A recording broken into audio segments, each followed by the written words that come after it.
Welcome to our series launch of Equity in Action Praxis sessions. We're thrilled and honored that you are here joining us. I'm Lauren Service, and I am a coordinator with 3CSN. I'm also an English instructor at Santa Rosa Junior College. Before joining us, we invited you to contribute to our community norms and expectations document. As noted in our email, we all have our own preferences for being in community. And those preferences are often based on the powerful community experiences that we've had in our personal, educational, and professional lives. So when we enter our work without consciousness of these preferences, we allow dominant ways of being to continue dominating. So we want to thank everyone who contributed to our document here. We're going to invite you to read it over, and I'll give you a moment. I know some of you have probably been reading it over already.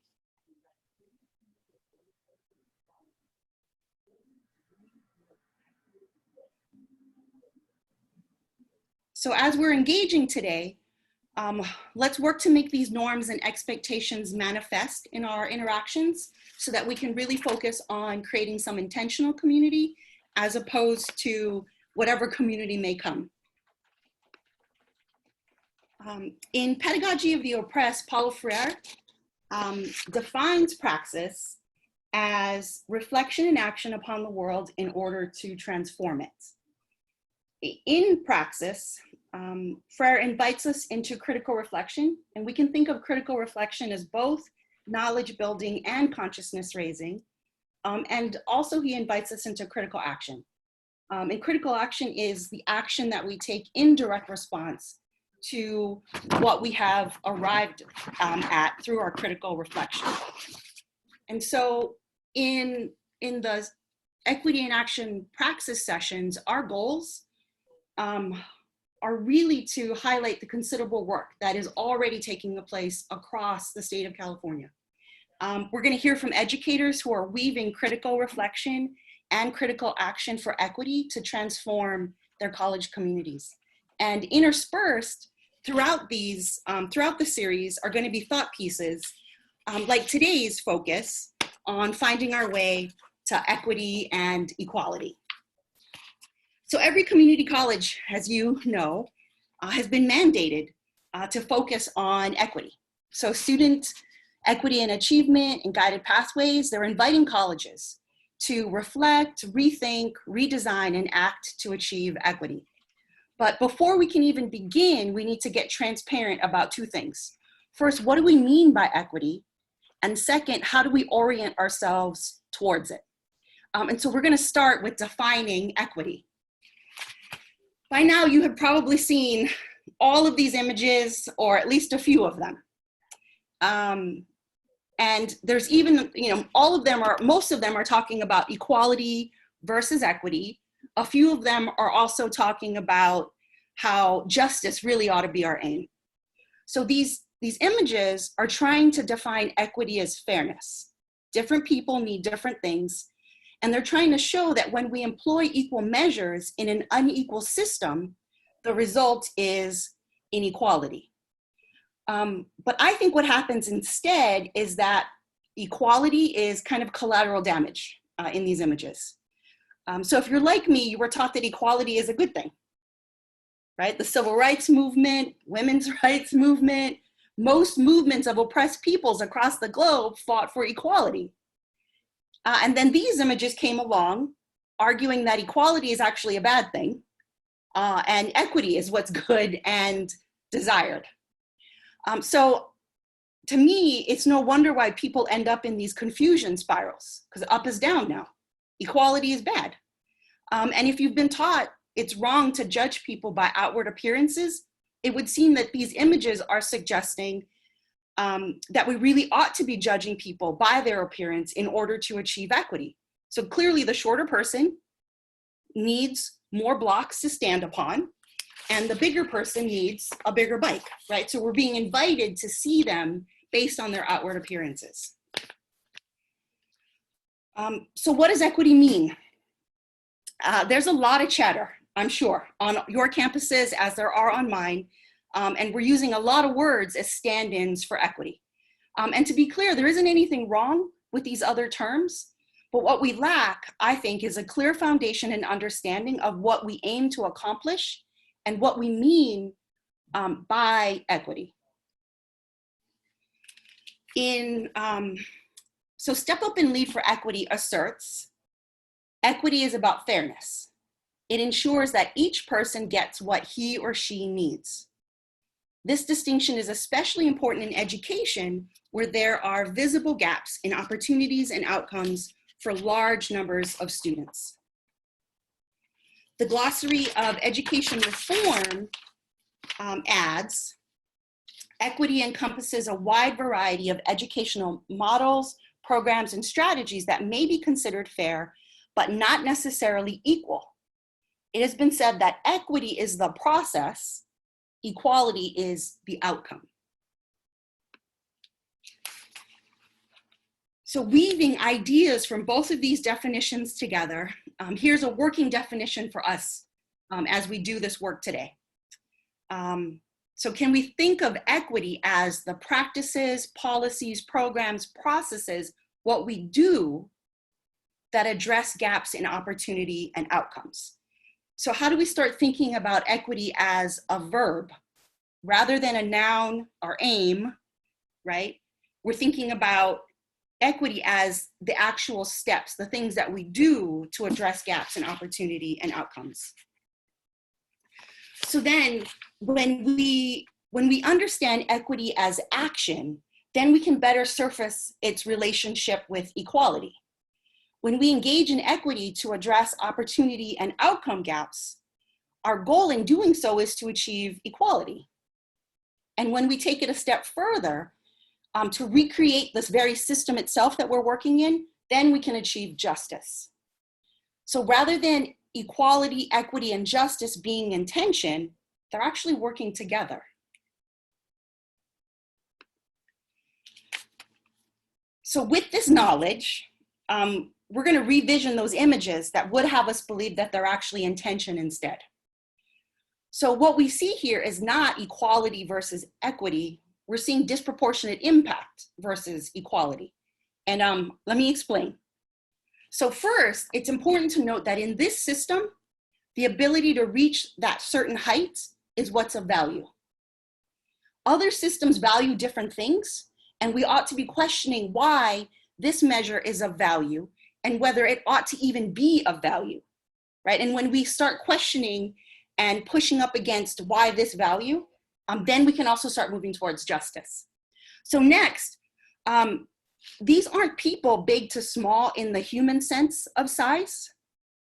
What these sizes are is that they actually represent the accumulation of privilege and opportunity, right? So think about it, their size as being representative of the privilege and opportunity that they have accumulated through their life, especially as it relates to what this system values.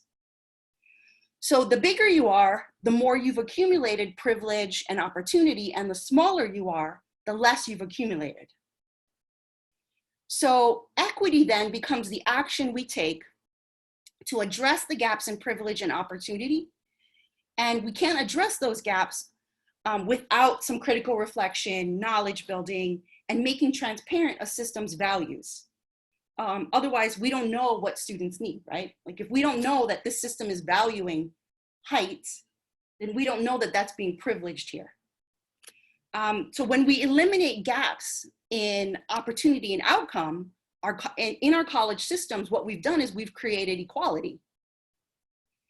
And when we change the systems itself that produce the gaps, and when we start rethinking why these values are the ones that are being privileged in our college systems, then we start moving towards justice. And I know that was a lot to think about. So I'm gonna give you a pause for a moment. Okay, so now when we have this shared language, right? When we've got these definitions of what we mean by equity, equality, justice, and all the other terms that we want to be using and having a shared language in our college systems, the next question we have to ask ourselves, the next challenge that is posed, is how do we start orienting ourselves to these concepts. So often, and too often I would say, we set concepts like equity, social justice as an endpoint or final destination, right? So, and it seems like it's a great idea, right? And it might seem like it's a great way to conceptualize how we get to these spaces. But then we run into the actual terrain of our college campuses. And all of a sudden, what was told to us as a very simple, just follow this path and you will get to X, and whatever we've defined X to be, we get to this landscape and we're like, wait, this is a lot harder in real life to get to X than we sort of initially made it seem like, right? And then we kind of grow weary when we fail to get there because we made it seem like it's a simple thing. Alternatively, we might feel compelled to set concepts like equity, equality, social justice as a North Star or an internal purpose. And because the North Star is a fixed point in the northern sky, it's unchanging, unmoving, just like our commitment to fill in the blank, right? So it's going to be our guide, it's going to be our purpose, it's going to be our direction. And conceptually, it sounds wonderful, and I think it makes us feel great, right? Like we're equity and equality champions. We've got it in our hearts. It's our mind's purpose. But once again, we're befuddled when we enter the terrain of our colleges and worlds.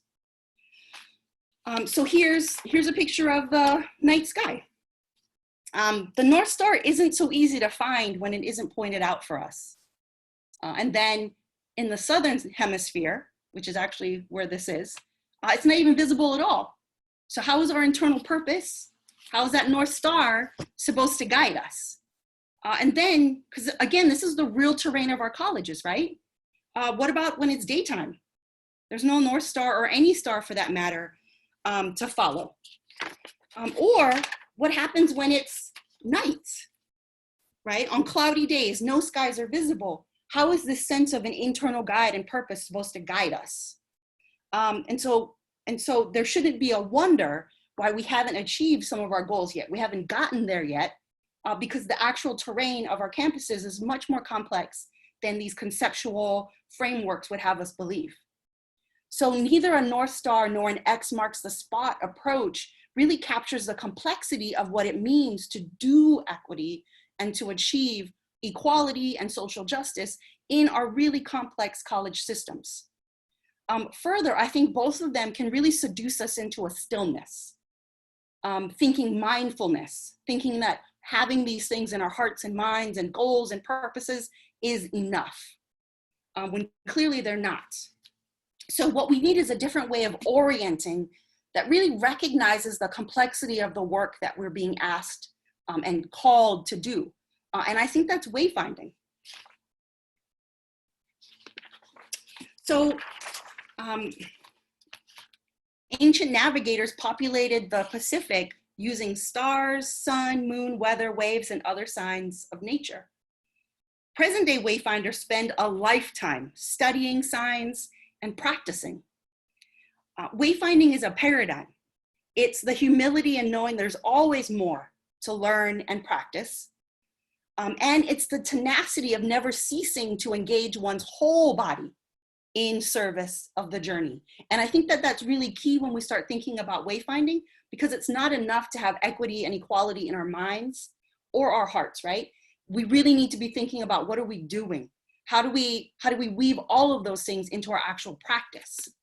So wayfinders, they study all the stars, right? Not just the one star. Because all of these stars are working in this complex system, so we need to know all of them, right? To have as many tools to draw on. Wayfinders also learn from the weather. They study the weather. They're astute observers. So when you are on your boat, you are taking a 360-degree view of everything that surrounds the boat. And you're thinking about it for the safety and well-being, and also to determine the best path forward, because sometimes forward isn't forward movement. Like sometimes you have to go to the side, right? Sometimes you have to go back in order to ultimately go forward. And in the dark of night, with no other signs of nature, astute wayfinders can lie in the hull of a canoe to determine wave patterns to find their bearing. Now, if you've ever been out in the middle of the Pacific with no land in sight, it's awe-inspiring. It's equal parts majestic because, goodness, it is beautiful, but it's also terrifying, right? And you have all these thoughts going through your mind. Is this paddle gonna break on me? Is there a shark that's coming? Am I gonna be able to find my way back home or whatever that is? Add heavy winds, add choppy water, add the dark of night, and it swings heavily over to the terrifying side. So much like wayfinders in the middle of the Pacific, so too are we when tasked with uncovering and addressing gaps in opportunity and outcomes on our campuses. Will we feel the gravity and the majesty of the task ahead of us, understanding the importance of our work, feeling prepared and up to the challenge? Or will we be terrified, uncertain how to find our bearings and unsure how to move forward, maybe sending up a flare, maybe waiting for someone to come and lead us, right? To tell us what to do, to tell us where to go. So we need more than a North Star. We need more than an internal purpose, more than someone telling us where to head in a certain direction. If we are to actually do equity and if we are to achieve things like equality and social justice. So how are we gonna find our way? So we need to be like wayfinders. We need to engage in ongoing learning, and we need an embodied approach to equity that weaves heart, mind, purpose, knowledge with action. We cannot be mindful of equity, or we cannot just be mindful. We need to weave it into and make it manifest in our practice. You don't have to tell me you're equity minded. You don't have to tell me that you value equity. I should see that. It should be manifest in what you do with students, on behalf of students, with learning, working with your colleagues. Like, it should just be transparent in how you do your work on campus. So the big question, I think, for us is to be thinking about what are the equivalent stars, weather, waves, and moon, right? And the other signs of nature that we're gonna need to learn so that we can find our way. Because part of the work that we do is the preparation for the journey, but also how do we understand that the journey itself is also a means for us to continue our learning and to continue finding our way towards equity and towards equality and social justice. Here are some signs of nature that I think could get us moving, right? And we've already talked about the first two. Too often on our campuses, we talk about things like equity, equality, social justice, inclusivity, unconscious bias, and all of these things. But we don't have shared language. We also talk about them as being in competition or maybe better than others, as opposed to really thinking about how all of them are connected and how they ought to be weaved together. We also need to commit to an embodied paradigm of equity, right? We need to be thinking about how is what we're learning actually then being transferred into our actions and what we do on campus. The next one, we already know well, right? And that's build knowledge. There's a wealth of information already exists in existence. Educational practitioners and theorists, they've been working on similar issues to the ones that we are dealing with on our campuses for a long time. And maybe these theories and these practices won't be perfect and fit exactly what we're doing in the context of our campuses, but we can still draw from them.